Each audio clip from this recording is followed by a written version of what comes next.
आज तारीख है 7 अगस्त 2025, जिस दिन हम ये वीडियो रिकॉर्ड कर रहे हैं। दैनिक भास्कर में आज एक आर्टिकल छपा है सिंकिंग फंड के बारे में। इस आर्टिकल को पढ़ते हैं तो पता चलता है कि झारखंड सरकार के ऊपर कुल मिला के 1.30 लाख करोड़ रुपया ऋण है। यदि झारखंड की आबादी हम 4 करोड़ भी मान ले तो प्रति व्यक्ति जो ऋण निकलता है 32,500 निकलता है। यदि आप झारखंड के नागरिक हैं और ये वीडियो देख रहे हैं तो आप समझ लीजिए आपके सर में कितना कर्जा है, 32,500। आप ऋण नहीं उठाएं लेकिन फिर भी ये ऋण का जो बोझ है आप ही के ऊपर पड़ने वाला है। क्यों? क्योंकि सरकार आपका है तो ये ऋण भी किसका होगा? आपका ही होगा। तो ऋण एक लिमिट तक लेना कोई गलत बात नहीं है। हम लोग भी व्यक्तिगत रूप से बिजनेस चलाते हैं तो उसके लिए हम लोग क्या करते हैं, कहीं से उधारी लेके आते हैं, बैंक से उधारी लेके आते हैं और उसको बिजनेस में डालते हैं। उस पैसा को, उससे हम लोगों को प्रॉफिट होता है और वही प्रॉफिट से हम पैसा रिटर्न कर देते हैं। लेकिन सरकार जो है वो दो तरह से खर्च कर सकती है, हम लोग भी दो तरीके से खर्च कर सकते हैं। एक पैसा बैंक से उधारी लेके आया और होटल में खा के मजा करके उसको क्या कर दिए, खत्म कर दिए, या किसी को दान में दे दिए, वो पैसा हमको रिटर्न आने वाला नहीं है। तो वो पैसा तो आप बैंक को कैसे वापस कीजिएगा। लेकिन एक पैसा जो बैंक से हम लाए वो क्या किए, बिजनेस में डाला और बिजनेस में डालने के बाद उससे हमको प्रॉफिट हुआ और वापस बैंक को दे दिए। तो उसी तरह से सरकार दो तरह का खर्च करती है, एक को बोलते हैं पूंजीगत व्यय, एक को बोलते हैं राजस्व व्यय। पूंजीगत व्यय मतलब आप पूंजी में डाल रहे हैं, उससे आपको कुछ ना कुछ रिटर्न आएगा। और राजस्व में क्या हो गया, आप पैसा अगर किसी को दे दिए तो आप समझ लीजिए कि वो पैसा रिटर्न आने वाला नहीं है। जैसे कि सरकार एक सबसे महत्वपूर्ण योजना, या हम कह सकते हैं सबसे फेमस योजना झारखंड सरकार चला रही है, जिसको हम लोग बोलते हैं मैया योजना। मैया योजना के तहत एक महिला को प्रति माह 2500 रुपया मिलता है। और ये छोटा मोटा अमाउंट नहीं है। तो 2500 रुपया जो मिल रहा है सरकार को डायरेक्टली नहीं वापस मिलने वाला। हाँ, सरकार कह सकती है महिला सशक्तिकरण हो रहा है तो भविष्य में इसका हमको फायदा देखने को मिल सकता है, लेकिन वर्तमान समय में जो आप पैसा दे रहे हैं महिलाओं को, वो पैसा आपको रिटर्न में मिलने वाला नहीं है। और इतना सरकार के पास फंड नहीं है कि वो महिलाओं को इतना पैसा दे सके। इसीलिए, और इस तरह के और भी बहुत सारी योजनाएं हैं, ये तो एक एग्जाम्पल हो गया। इस तरह से बहुत सारी योजनाएं हैं जिसके लिए सफिशिएंट फंड नहीं है, तो सरकार पैसा उधारी लेके आती है। अब ये उधारी एक लिमिट से अगर ज्यादा हो जाए तो सरकार जो है, या किसी भी गवर्नमेंट का या किसी भी राज्य का, हम कह सकते हैं क्रेडिट रेटिंग नीचे जा सकता है, वहां पे बाहरी निवेश आना बंद हो सकता है। जैसे आप समझ लीजिए एक बिजनेसमैन है और पूरा कर्जा में डूब गए हैं। आप किसी से पैसा उधारी मांगने जाइएगा ना तो आपको पैसा भी नहीं देगा।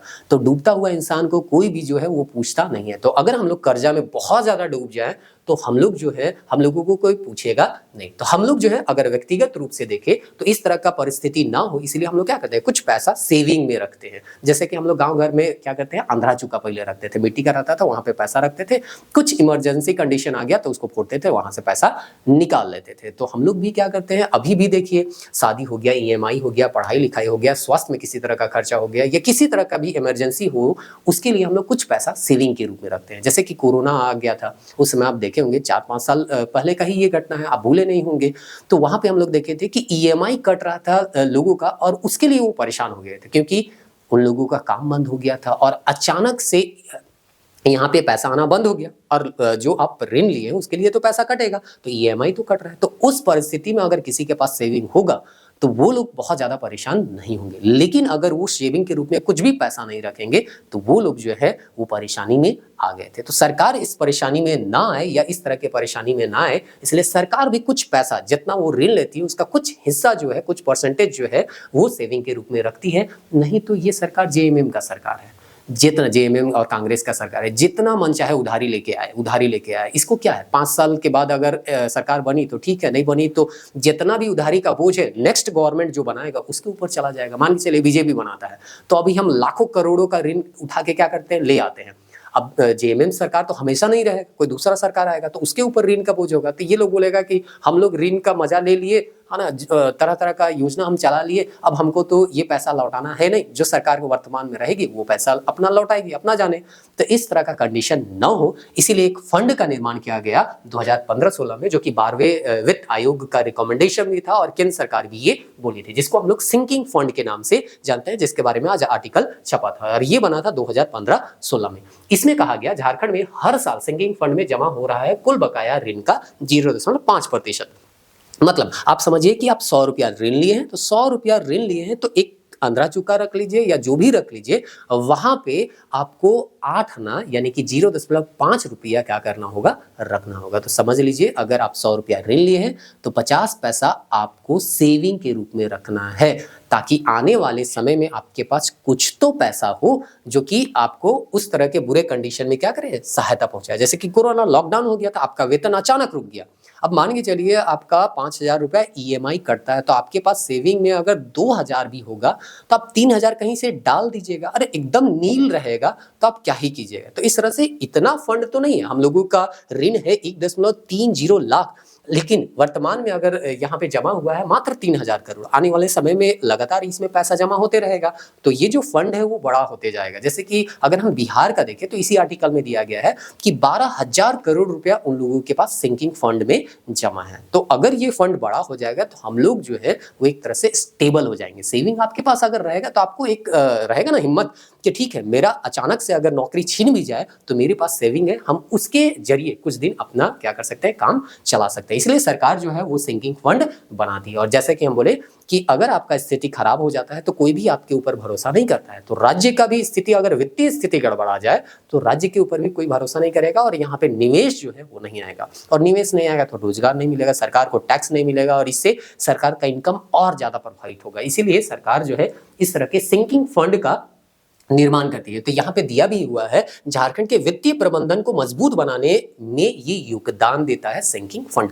वित्तीय मतलब क्या होता है, पैसा, और प्रबंधन मतलब क्या होता है, मैनेजमेंट। जैसे कि आप शादी ब्याह में कुछ मैनेजमेंट करते हैं ना कि सारा चीज एकदम सही होना चाहिए, उसके लिए मैनेजमेंट होता है। कोई भी चीज के लिए मैनेजमेंट होता है। तो इस तरह से पैसा कौड़ी से लेके से संबंधित जो मैनेजमेंट है उसके संदर्भ में ये जो सिंकिंग फंड है वो बहुत ही कारगर सिद्ध हुआ है। क्यों? क्योंकि ऋण जितना हम लेते हैं उसका 0.5% जो है हम पैसा सेविंग के रूप में रख रहे हैं, ताकि भविष्य में किसी तरह का कोई परेशानी आए तो उस समय ये फंड जो है वो काम करे। अभी तक इस फंड का यूज नहीं किया गया। जैसे कि आपका भी सब काम चल रहा है, वेतन आ रहा है, तो आप क्यों ईएमआई के लिए सेविंग से पैसा निकाल के दीजिएगा। जब आपका वेतन आना बंद हो जाए, किसी इमरजेंसी कंडीशन में आपके पास पैसा ना रहे, तब ना आप सेविंग या आंध्रा चुका जिसको हम लोग बोले उसको फोड़िएगा। तो ये सेविंग उसी समय के लिए रहता है या सिंकिंग फंड उसी समय के लिए रहता है। तो यही सारा चीज जो है यहाँ पे दिया गया है। तो बोला है कि यहाँ पे देखिए कहा भी है, इनसे निवेशकों और केंद्र सरकार दोनों को विश्वास होने लगा है कि राज्य वित्तीय प्रबंधन के प्रति काफी सजग है। ये सिंकिंग फंड में हम 3,000 करोड़ जमा कर दिए। सिंकिंग फंड जो की राशि जो है वो 8,000 करोड़ से ऊपर हो जाने तक झारखंड की वित्तीय रूप से और अधिक सुदृढ़ हो सकता है। तो इस तरह से कहा गया है अगर 8,000 करोड़ हो जाएगा तो और भी हम लोग क्या हो जाएंगे, मजबूत हो जाएंगे। तो आज का ये जो आर्टिकल था वो 7 अगस्त 2025 का था और इसको इसमें एक कॉन्सेप्ट भी है, हम लोग पढ़ते लिखते रहते हैं तो ये जो कॉन्सेप्ट है आपको समझ में आया, इसीलिए हम ये छोटा सा वीडियो बनाए थे। 7 मिनट का हो गया है। तो उम्मीद करते हैं कि आपको ये जो बताया गया वो समझ में आ गया होगा। अगर इस तरह के डेली न्यूज से रिलेटेड अगर आप MCQ सॉल्व करना चाहते हैं तो हमारा जो झारखंड कोचिंग क्लासेस का ऐप है आप उसको डाउनलोड कर लीजिए। वहाँ पे डेली न्यूज पेपर से रिलेटेड कुछ क्वेश्चन दिए जाते हैं, लगभग 5 क्वेश्चन दिए जाते हैं, उसको आप बना सकते हैं। और अगर आप टेलीग्राम से नहीं जुड़े हैं तो टेलीग्राम से भी आप जुड़ जाइए। वीडियो के जो डिस्क्रिप्शन है उसमें आपको लिंक दिया गया है। टेलीग्राम में हम लोग न्यूज भेजते हैं, जैसे आज का ये न्यूज जो है आपको टेलीग्राम में मिल जाएगा और उससे रिलेटेड MCQ जो है वो आपको दे दिया जाएगा। ये एक्चुअली थोड़ा सा कॉन्सेप्चुअल चीज था, इसीलिए इसका वीडियो बनाना पड़ा। सारा जो न्यूज है उसका वीडियो हम लोग बनाते नहीं। मिलते हैं नेक्स्ट वीडियो में, तब तक के लिए जय हिंद।